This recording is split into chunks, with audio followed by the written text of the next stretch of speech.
સુરેન્દ્રનગર જિલ્લામાં એક દર્દીના સગાને માર મારવાની ઘટના પ્રકાશમાં આવી રહી છે। આ સમગ્ર મામલો જે સામે આવ્યો છે તે પાટડી પોલીસ દ્વારા દર્દીના પરિવારજનને માર મારવાનો મામલો છે। જિલ્લા પોલીસ વડા દ્વારા તપાસના આદેશ આપવામાં આવ્યા છે। હાલમાં જ પાટડી હોસ્પિટલમાં દર્દીના પરિવારને માર મારતો પોલીસનો વિડીયો સોશિયલ મીડિયામાં વાયરલ થયો હતો, જેમાં પીઆઈ અને પીએસઆઈ દ્વારા મૃતક દર્દીના પરિવારને માર મારતા હોવાના દ્રશ્યો વિડીયોમાં જોવા મળ્યા હતા। આ મામલે વિડીયો પહેલા અને પછી બનેલા બનાવ અંગે ધાંગધ્રાના ડીવાયએસપીને તપાસ સોંપાઈ છે।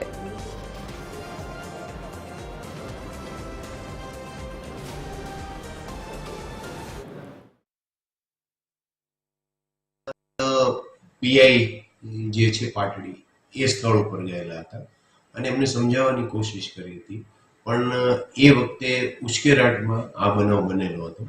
આ બનાવને ધ્યાને લઈ અને ડીવાયએસપી ધાંગધ્રાને એક ઇન્ક્વાયરી આપવામાં આવેલી છે।